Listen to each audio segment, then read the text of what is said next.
Today, we're talking about all the outdoor recreation around Moscow, Idaho in the scenic Palouse. I'm gonna make this pretty comprehensive. I'll tell you what you can expect in and around Moscow and what the area lacks. We'll talk about the seasons. The one you'll be least active in is probably not the one you're expecting. And we just had one of our first wildfires of the season.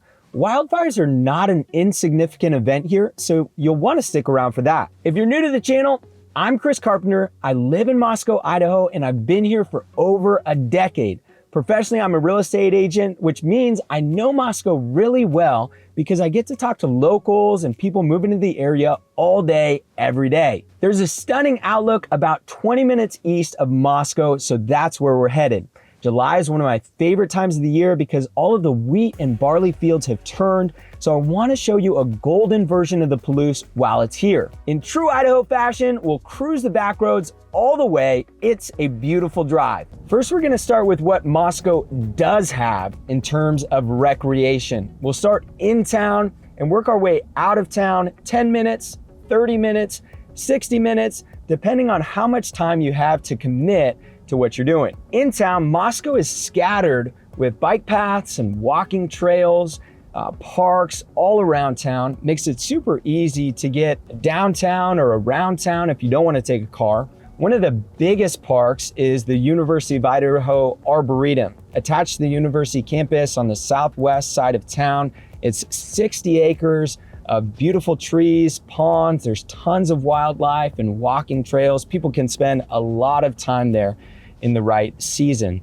One that a lot of people don't know about is an arboretum like it's a nature preserve or nature conservation on the northeast side of town. Similarly, this one has some great walking paths. It's a little less shaded than the one on the southwest side of town. 10 minutes out adds Moscow Mountain, and with it comes some really great hiking, mountain biking, and some really great family park options. Growing up in Santa Cruz, California, I did a lot of mountain biking growing up. So I was super excited to hear that there was some great local mountain biking options on Moscow Mountain, just 10 minutes outside of town. In conjunction to that, there's some really neat parks if you go that far out, just 10 minutes.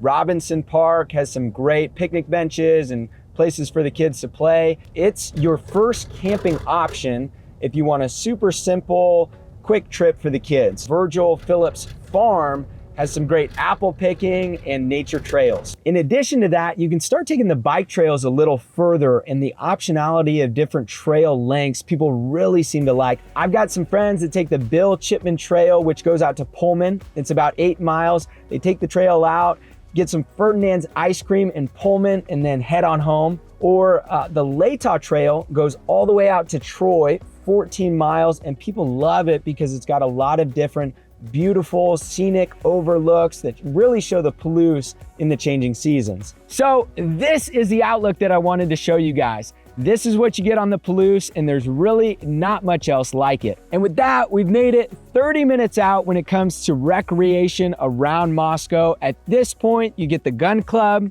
We start to get some water, but there's something particular about the water close by to Moscow, and we'll get to that. The first substantial body of water that you'll hit is Spring Valley Reservoir. It's great for paddleboarding, kayaking, fishing, camping. It's actually attached to Moscow Mountain, so some people will actually bring their motorcycles out there and ride up the mountain. It's not necessarily the best for swimming though. And the reason for that is most bodies of water within 30 to 45 minutes around Moscow, the water's fairly stagnant. So not the best for swimming. It can grow all sorts of funky stuff. And often people don't even want to eat the fish that they catch in them. It's often just catch and release. A cool thing or fun activity that a lot of the residents do with some of the reservoirs around here in the winter is ice fishing. So they make a day of it, they get hot cocoa, bring the kids out, cut a hole in the ice and do some fishing. The kids will slide around on the ice or ice skate and then make a fun day out of it. When you go 60 minutes out from Moscow, your options really open up when it comes to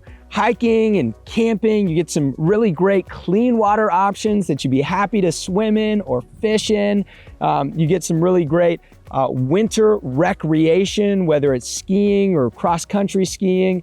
One thing that my family loves to do is go to Hayburn State Park, which is on the south side of Lake Coeur d'Alene, and it almost has everything. It's got a beach for the kids, great swimming, camping, hiking, bike trails. It is an awesome place. Another great option is going down south to the Snake River in the Lewiston-Clarkston Valley. You can do some boating or fishing down there. And there's a bunch of great state parks along the river for day use or camping, and some really great walking trails. And this one's kind of a sleeper that not a lot of people know about, but if you want some great hiking, beautiful scenic outlooks, and possibly some swimming, Elk River Falls, just east of Moscow, is a great place to go. I love to take the family out there, and there's an amazing Huckleberry ice cream spot along the way. And this is the only waterfall hike in the area.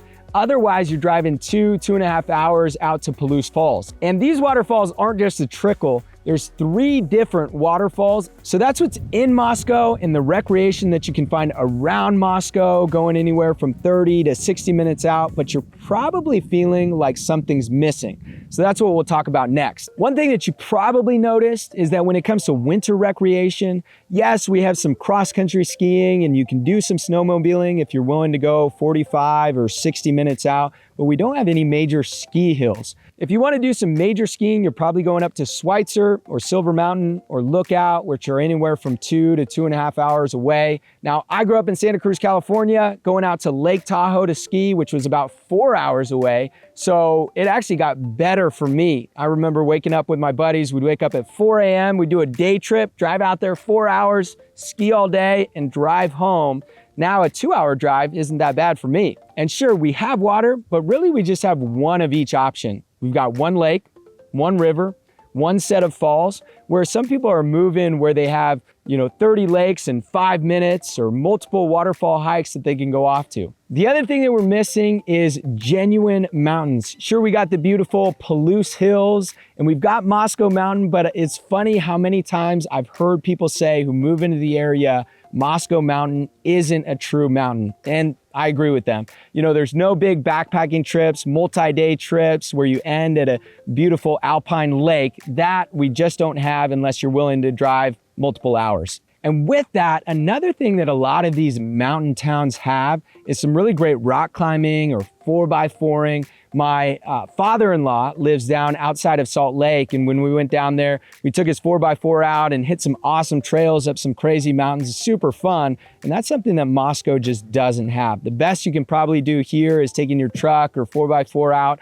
on some great fire roads. And what I mean when I say 4x4 is rock crawling and technical trails. I know a lot of other areas where when spring hits and it's muddy and wet, people take their 4x4s out, they do a lot of mudding or some rock crawling, and we really don't have that. Now, we do have 4 full seasons, and that's gonna change what you can and can't do at different times of the year, so let's go through them. Summer, we're in it right now. This is the prime season. All the things that we just talked about people doing, this is the time that they do them. And the next one is fall, and there's a misconception around fall that we don't get very much color change. We do have a lot of evergreens. So for someone coming from out east where they get a ton of color change, they might think there's not gonna be a lot in the Pacific Northwest, but we do actually have a lot of color change. We have some pine trees, they're actually called larches, that change the color of their pine needles and they fall off throughout the year.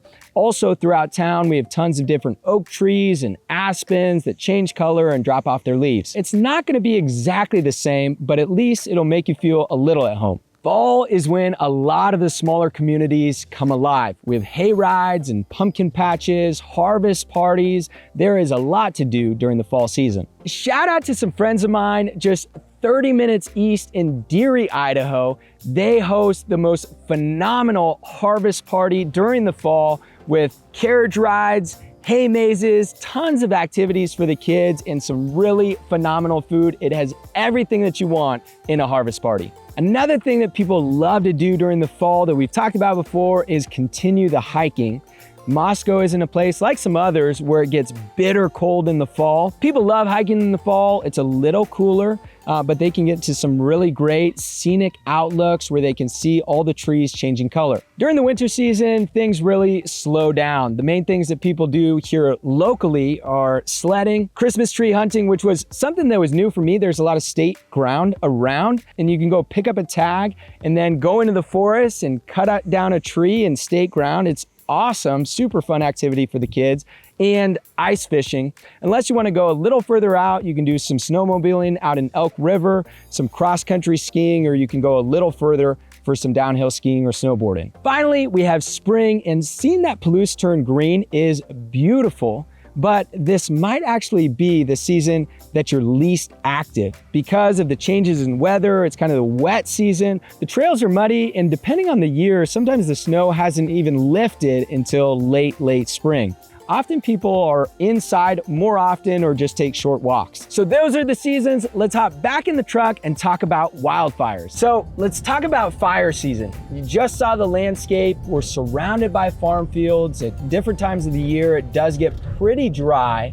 If you're coming from California, you might be thinking, oh no, not more fires. But the good news is that Moscow has never been threatened for my whole time that I've been here by a fire. But there is an impact. Often, depending on the year, there's different fires throughout Idaho, and what we do get is smoke. And that often will cut your summer short.